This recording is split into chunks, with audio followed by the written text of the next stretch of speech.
Bonjour les amis, j'espère que vous allez bien. On se retrouve aujourd'hui pour une nouvelle vidéo. On va encore parler du Niger et du Bénin. Le premier ministre du Niger, Ali Lamine Zen, a fait une sortie pour expliquer clairement l'accord entre tripartite, parce que ce n'est pas seulement un accord bilatéral entre le Bénin et le Niger, mais c'est également un accord tripartite entre le Bénin, le Niger et la Chine, représenté par une entreprise d'État chinoise.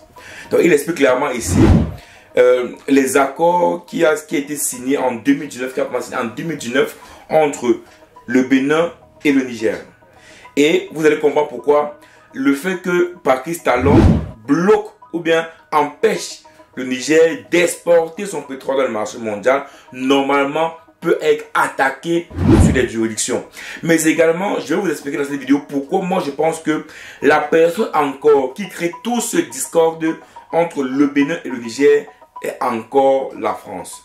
Mais avant cela, je vais te laisser écouter un peu pourquoi le Bénin n'a pas le droit. Parce que vous savez, quand on construit un pipeline comme ça, aussi long de 2000 km, près de 7 milliards d'euros de dollars investis, vous imaginez bien qu'il y a des accords qui ont été signés pour empêcher ou pour éviter à ce qu'un pays comme le Bénin, où bien sûr ça va transiter, puisse prendre une décision unilatérale d'empêcher d'exporter le pétrole. Donc je vous laisse d'abord écouter le premier ministre du Niger pour que vous compreniez que ce que Talon est en train de faire normalement est interdit, c'est injustifié, et on se prend juste après.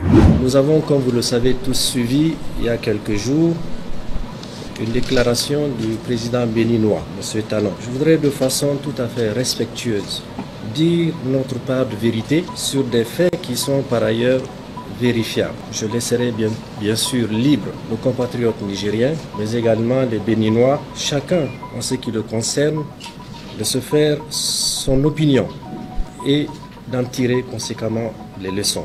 Parce que nous estimons pour notre part, et nous en sommes convaincus, que c'est une nouvelle et importante page qui s'ouvre, une page de l'histoire de notre pays, mais également de notre continent. Je vais vous en lire un seul passage qui dit ceci.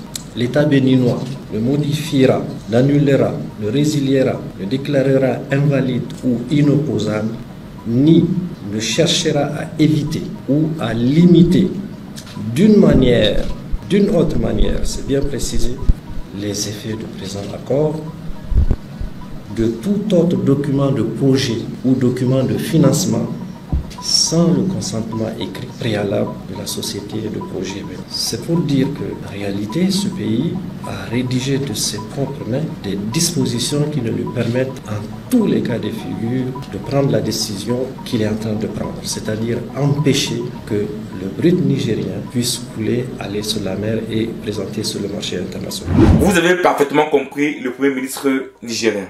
Il dit cela que le Bénin, qui a lui-même rédigé cet accord, n'a pas le droit d'empêcher, je vais essayer de résumer, n'a pas le droit d'empêcher le Niger d'exporter son pétrole à l'étranger. Même si les deux sont en désaccord, même s'il y a n'importe quel problème, ils n'ont pas le droit d'empêcher le Niger de vendre son pétrole à l'extérieur.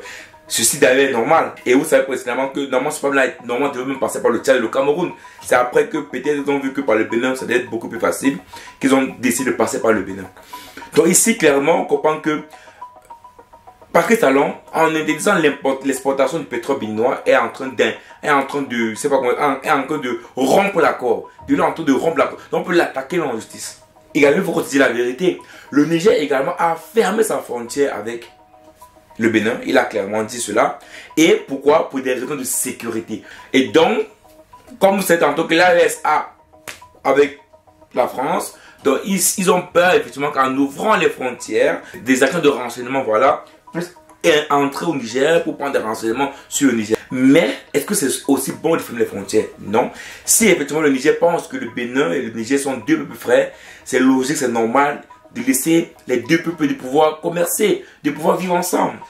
Mais vous comprenez que la personne encore qui se trouve au milieu et qui crée tous ces problèmes, c'est la France. Parce qu'il ne faut pas qu'on oublie une chose, c'est que le Bénin, c'est un pays qui est très proche de la France. Mais oui, c'est comme la Côte d'Ivoire. Ce sont des pays qui sont très proche de la France. Ça veut dire quoi? Ça veut dire que la France peut avoir une influence sur le Bénin et peut également avoir une influence sur la Côte d'Ivoire. Et tantôt, si la France veut avoir une influence sur le Bénin, qui a une frontière de près de, je crois, 300 à 260 à 300 km avec le Bénin, vous comprenez que ça peut être dangereux pour le Niger. Le Niger dit que la France peut emmener ses espions au sein du Niger, entre au Niger, par la frontière du Bénin. Et donc, ça devient très compliqué au niveau de la frontière du Bénin. Donc, oui, ici, tantôt qu'on entre encore dans une impasse. Ça, c'est encore une impasse. Comment ça va se finir? Dans tous les cas, je pense qu'ici, il faut dire clairement les choses, c'est que le Bénin, à un moment donné, sera obligé de laisser le pétrole nigérien s'exporter. Parce que, je vous dis tantôt, il y a des accords qui ont été faits. À un moment donné, ils n'ont pas le choix de laisser que ça. Mais également, le Niger doit également réouvrir ses frontières au peuple du Bénin. Ceci est aussi logique. Ceci est aussi normal. Donc maintenant, comment est-ce que le Niger doit procéder pour ouvrir ses frontières et empêcher que les espions français puissent intégrer? Parce que la France, quand je parle des espions français, je ne suis pas en train de parler des blancs, hein, parce que peut-être vous allez parler que je parle des blancs. Non, c'est des noirs, c'est des béninois. Je ne parle pas des blancs, parce que vous allez parler des espions français, des blancs. C'est des béninois, c'est des noirs, comme toi, comme moi, qui vont entrer au Bénin, qui vont entrer au Niger, pour espionner le Niger, pour le compte de la France. Comment est-ce qu'on contrôle ça? Comment est-ce qu'on contrôle ça? Donc, encore ici qu'on entre encore dans une nouvelle phase où c'est compliqué. Les relations, parce qu'on parlait à CEDEAO, oui, mais la relation entre le Bénin, en République de l'Est, le Niger, le Burkina et le Mali, et les pays côtiers qui sont très proches de la France, parce que le Ghana, c'est pas le cas, voilà, qui sont très proches de la France, ça posera toujours problème. C'est pour cela que vous avez vu que les pays de l'Est sont en train de réfléchir avec le port de Dakar, le Maroc. Donc ils sont en train de faire plus confiance aux pays du Maghreb qu'aux pays de l'Afrique francophone subsaharienne. Regardez comment la France est en train de réussir à diviser les peuples d'Afrique francophone. Regardez comment la France est en train de réussir à diviser nos peuples. Maintenant, la seule chose que je peux dire ici, c'est quoi? C'est que les peuples du Bénin et du Niger ont besoin de commercer ensemble. Ils ont besoin de fonctionner ensemble. Les deux pays ont besoin de vivre ensemble pour pouvoir grandir. Il ne faut pas qu'un pays externe puisse venir empêcher cette liberté, cette cohésion entre les peuples. Donc moi je pense qu'il est important, c'est là que le Niger également puisse réfléchir sur comment procéder pour continuer à permettre à ce que les peuples puissent commercer ensemble. Mais est-ce que le Bénin sera également prêt à ne plus écouter la France? C'est là tout le problème. Parce qu'on sait tantôt que les Nigériens aussi disent qu'il y a beaucoup de terroristes, il y a beaucoup d'espions qui passent par le Bénin pour entrer au Niger. Est-ce que c'est vérifiable? Moi je peux vous dire si c'est vérifiable ou pas. Je ne sais pas. Mais en tous les cas, ils le disent. Donc ça devient très compliqué de pouvoir savoir comment cette affaire va finir. Dans tous les cas, il est important que ces deux pays puissent trouver un terrain d'entente pour résoudre le problème. Pour moi, la France reste le problème phare de l'Afrique. Et si on ne résout pas ce problème-là, je pense qu'on aura du mal à se développer. Donc, comme d'habitude, même en commentaire ce que tu penses de ça. Est-ce que tu penses que Patrice Talon a raison de faire bloquer sur le pétrole du Niger parce qu'il est inadmissible que le Niger ferme sa frontière alors que le Bénin a réouvert sa frontière et que le Bénin puisse, le Niger peut importer, peut exporter ses produits, peut vendre ses produits au Niger? Ou pensez que non, même si les frontières du Niger restent fermées, vu qu'il y a des accords bilatéraux entre les parties, le Bénin n'a pas le droit de fermer ou d'interdire ou même de bloquer l'exploitation du pétrole du Niger. Donc mettez-moi ça en commentaire et comme d'habitude, on se voit rapidement pour une prochaine vidéo.